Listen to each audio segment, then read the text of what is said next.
नमस्कार दोस्तों, आप सभी का तोमर स्टडी क्लासेस में बहुत बहुत स्वागत है। दोस्तों, रोज की तरह आज भी हम साइंस के टॉप क्वेश्चन डिस्कस करने वाले हैं जो आपकी एमपी पटवारी की एग्जाम के लिए मोस्ट इंपोर्टेंट साबित होने वाले हैं। दोस्तों, ये सारे वो क्वेश्चन हैं जो लगातार एग्जाम में पूछे गए या भविष्य में इनकी एग्जाम में पूछे जाने की पूरी संभावना है। तो बिना किसी देरी के आज की क्लास को शुरू करते हैं।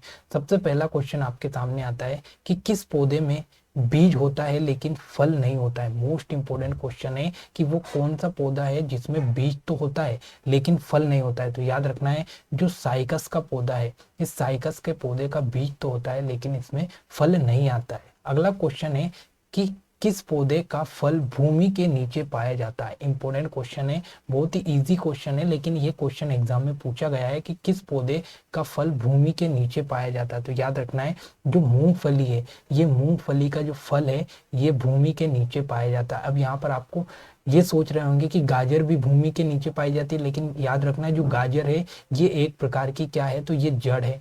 अगर हम बात करें आलू की, तो आलू भी भूमि के नीचे होता है लेकिन ये एक प्रकार का तना है। लेकिन अगर हम बात करें मूंगफली की, तो मूंगफली एक प्रकार का फल है। तो ये बात आपको इंपोर्टेंट याद रखनी है। अगला क्वेश्चन है कि निम्न में से किस एक की खेती पौधे का प्रतिरोपण करके की जाती है। मोस्ट इंपोर्टेंट क्वेश्चन है कि निम्नलिखित में से वो कौन सी खेती है जो पौधे का प्रतिरोपण करके की जाती है। तो आपने देखा होगा कि जो प्याज की खेती है, इस प्याज की खेती का अपन क्या करते हैं, तो प्रतिरोपण करते हैं। प्रतिरोपण मतलब पहले से इसका कुछ जड़े जैसा कुछ भाग आता है, तो उसको हम जमीन में गाड़ कर इसका प्रतिरोपण करते हैं और उससे यहाँ पर प्याज की खेती की जाती है। ठीक है। बाकी अगर बात करें सोयाबीन की, मक्का की या सोरगम की, तो इनके बीज आते हैं, तो इनके बीज हम बोते हैं, जबकि प्याज को डायरेक्ट यहाँ पर प्रतिरोपण किया जाता है। अगला क्वेश्चन है, निम्नलिखित में से किसे वर्गीकी का जनक कहा जाता है। इंपॉर्टेंट क्वेश्चन है कि वर्गीकी का जनक किसे कहते हैं। तो याद रखना है, जो वर्गीकी के जनक है वो कौन है, तो लीनियस को वर्गीकी का जनक कहा जाता है।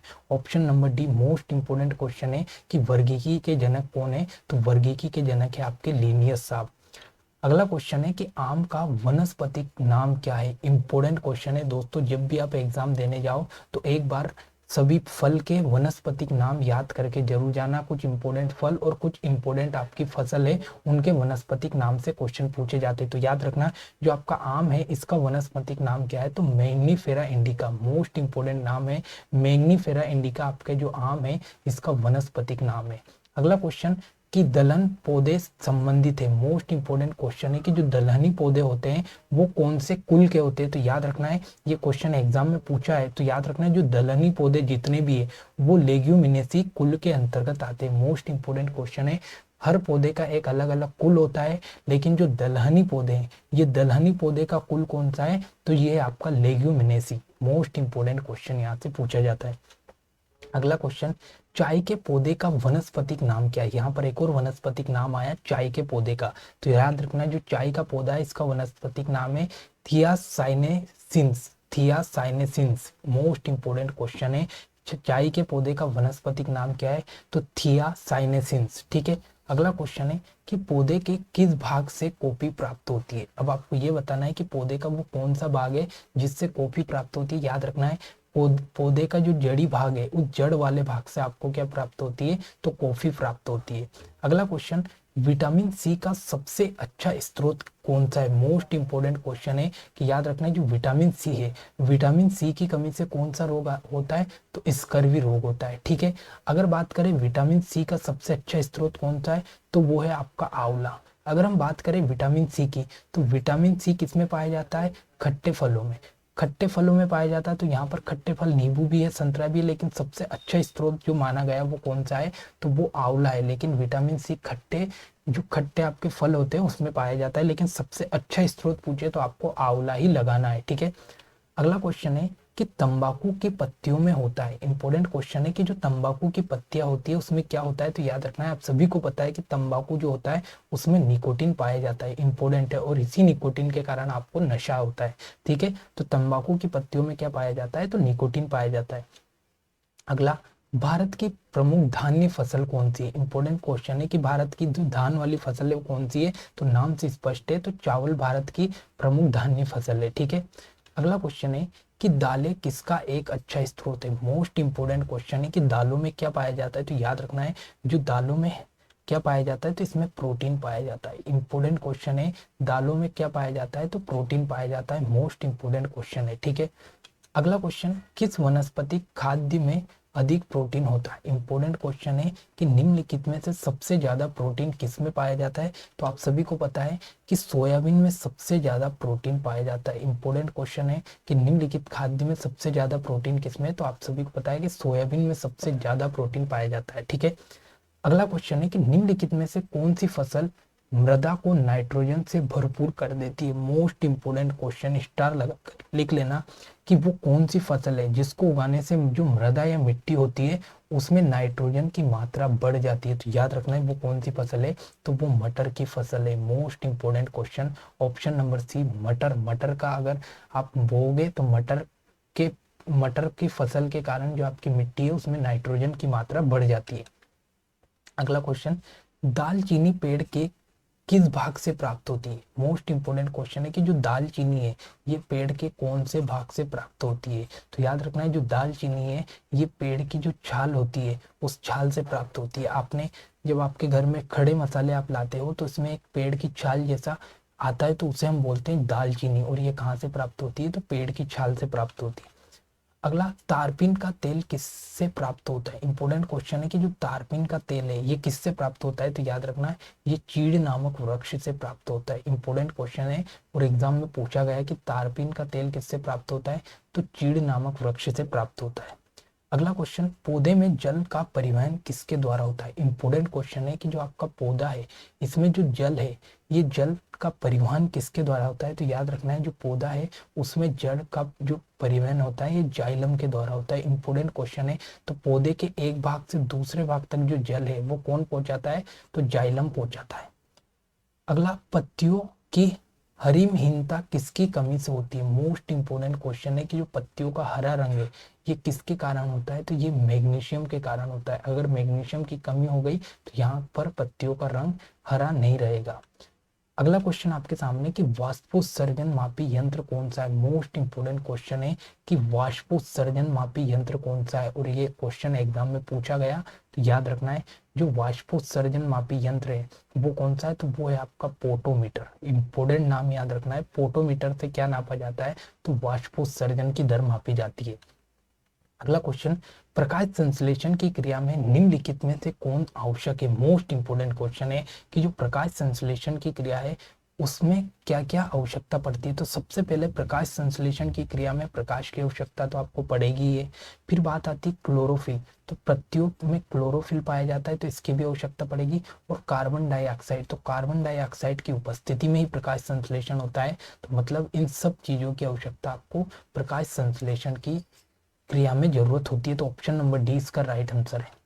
अगला क्वेश्चन है कि प्रकाश संश्लेषण की क्रिया में निम्नलिखित में से क्या बाहर निकलता है। मोस्ट इंपोर्टेंट क्वेश्चन है कि जब भी पौधे प्रकाश संश्लेषण की क्रिया करते हैं तो उस समय वो क्या ग्रहण करते हैं, तो वो CO2 को ग्रहण करते हैं और बाहर क्या छोड़ते हैं, तो O2 मतलब ऑक्सीजन छोड़ते हैं। तो याद रखना है प्रकाश संश्लेषण की क्रिया में पौधे कौन सी गैस छोड़ते हैं, तो ऑक्सीजन गैस छोड़ते हैं। और कौन सी गैस ग्रहण करते हैं, तो CO2 ग्रहण करते हैं, ठीक है।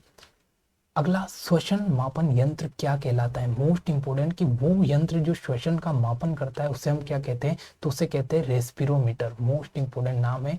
रेस्पिरोमीटर का यूज कहाँ करते हैं, तो श्वसन का मापन करने में करते हैं। अगला, फल पकाने वाला हार्मोन कौन सा है। इंपोर्टेंट क्वेश्चन है, स्टार लगाकर लिख लेना कि फल पकाने वाला हार्मोन कौन सा है, तो इथिलीन नामक हार्मोन से जो होता है ये फल को पकाने में सहायक होता है।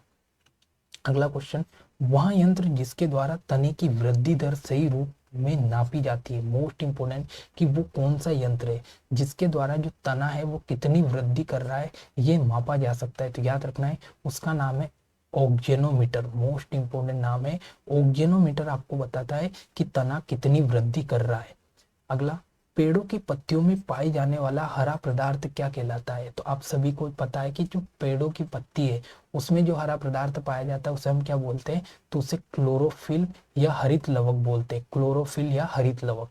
अगला, पादप रोगों का सबसे उत्तरदायी कारक कौन सा है? मोस्ट इंपोर्टेंट कि जितने भी पादप या पेड़ पौधे हैं उनमें जो रोग होता है वो सबसे ज्यादा किसके कारण होता है? तो फफूंद के कारण या फफूंदी के कारण होता है। ठीक है। अगला, पेड़ व पौधों का खाना तैयार करने की प्रक्रिया क्या कहलाती है? अब बहुत ही इजी क्वेश्चन है, आप सभी को पता है, लेकिन यहाँ पर आप ऑप्शन को देखोगे तो कंफ्यूज होगे। लेकिन इसका जो राइट आंसर आएगा वो आएगा ऑप्शन नंबर ए। जो पेड़ व पौधों को खाना तैयार करने की जो क्रिया है ये कहलाती है आपकी फोटोसिंथेसिस।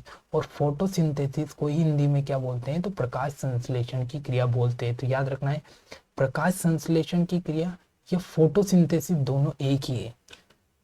अगला क्वेश्चन आपके सामने आता है कि निम्नलिखित में से कौन सा पादप हार्मोन बोने पौधे को लंबा कर देता है तथा फूल बनने के लिए मदद करता है? मोस्ट इंपोर्टेंट क्वेश्चन है कि वो कौन सा हार्मोन से जो बोने पौधे को लंबा कर देगा और उनको फूल बनने में भी मदद करेगा। तो याद रखना है, वो हार्मोन से आपका जिब्रेलिन, इंपोर्टेंट नाम लगा लेना कि वो जिब्रेलिन हार्मोन क्या करता है? तो पौधों को लंबा करता है तथा फूल बनने में मदद करता है। अगला क्वेश्चन है कि छुई मुई की पत्ती में गति होती है। मोस्ट इंपोर्टेंट क्वेश्चन है और कई बार एग्जाम में क्वेश्चन पूछा गया है कि छुई मुई की जो पौधे है उसमें कौन सी गति होती है? तो उसमें होती है कंपानुकुंचन की गति। इंपोर्टेंट क्वेश्चन है ऑप्शन नंबर बी। कंपानुकुंचन की गति कौन से पौधे में होती है? तो छुई मुई के पौधे में होते हैं, ये आपको याद रखना है। अगला क्वेश्चन, खेरा रोग किस फसल से संबंधित है? इंपॉर्टेंट क्वेश्चन है कि जो खेरा रोग है ये खेरा रोग किससे संबंधित है? तो याद रखना है, धान की फसल से संबंधित है। इंपॉर्टेंट क्वेश्चन है।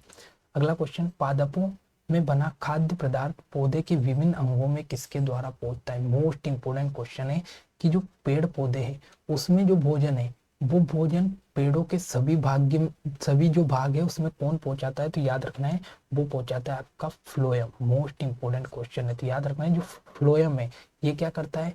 तो जितना भी भोजन है ये भोजन को कहाँ पहुंचाता है? तो पेड़ों के विभिन्न भाग में भोजन को पहुंचाता है। लेकिन हम बात करें जाइलम की, तो ये क्या करता है? जो जल होता है वो जल को पेड़ पौधे के विभिन्न भाग में पहुंचाता है। तो ऑप्शन नंबर ए इसका राइट आंसर है। खाद्य पदार्थ को कौन पहुंचा रहा है? तो फ्लोएम पहुंचा रहा है। जल को कौन पहुंचा रहा है? तो जाइलम पहुंचा रहा है।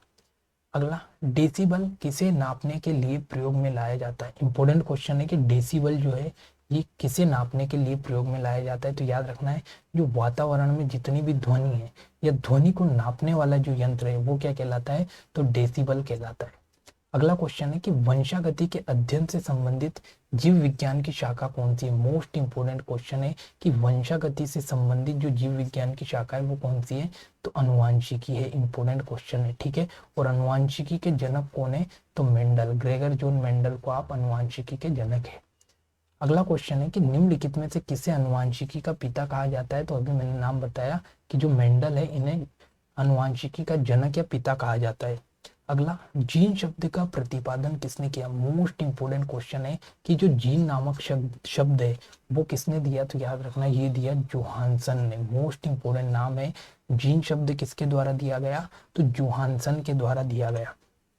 अगला क्वेश्चन है कि जीन बने होते हैं। मोस्ट इंपोर्टेंट क्वेश्चन है कि जो जीन है ये किसके बने होते हैं? तो याद रखना है, जो जीन है ये डीएनए के बने होते हैं। इंपोर्टेंट क्वेश्चन है, याद रखना है, ये मान लो आपका डीएनए और इस डीएनए के छोटे छोटे अपन ने खंड कर दिए, तो ये छोटे छोटे जो खंड है ये क्या कहलाते हैं? तो ये जीन कहलाते हैं। और ये पूरा जो क्या कहलाया आपका डीएनए। तो ठीक है, तो अगर आपसे कोई पूछे कि जीन किसके बने होते हैं? तो डीएनए के बने होते हैं। फिर अगर आपसे पूछे कि डीएनए के खंड क्या कहलाते हैं? तो डीएनए के जो खंड होते हैं ये डीएनए के खंड ही क्या कहलाते हैं? जीन कहलाते हैं। अगला क्वेश्चन, प्रयोगशाला में सर्वप्रथम डीएनए का संश्लेषण किसने किया? मोस्ट इंपोर्टेंट क्वेश्चन है। तो याद रखना है, सबसे पहले प्रयोगशाला में जो डीएनए वो किसने बनाया? तो खुराना ने बनाया। इंपोर्टेंट नाम है ऑप्शन नंबर ए। खुराना के द्वारा सबसे पहले जो डीएनए है इसका प्रयोगशाला में संश्लेषण किया गया। दोस्तों ये आज के टॉप 50 क्वेश्चन थे जिसमें अपन ने पादप से संबंधित जितने भी क्वेश्चन है उन सारे क्वेश्चन को लगभग यहाँ पर देखा। आगे भी ये सीरीज इसी प्रकार से चलती रहेगी। इसी प्रकार से टॉप 50 टॉप 60 क्वेश्चन हम करते रहेंगे ताकि आपका पूरा साइंस जो है उस पूरे साइंस के सारे क्वेश्चन हम यहाँ पर कवर कर लेंगे। दोस्तों आशा करता हूँ कि ये सारी क्लासेस आपको अच्छी लग रही होगी। अगर क्लास अच्छी लगे तो लाइक कमेंट शेयर करना ना भूले। मिलते हैं अगली क्लास में। जय हिंद, जय भारत।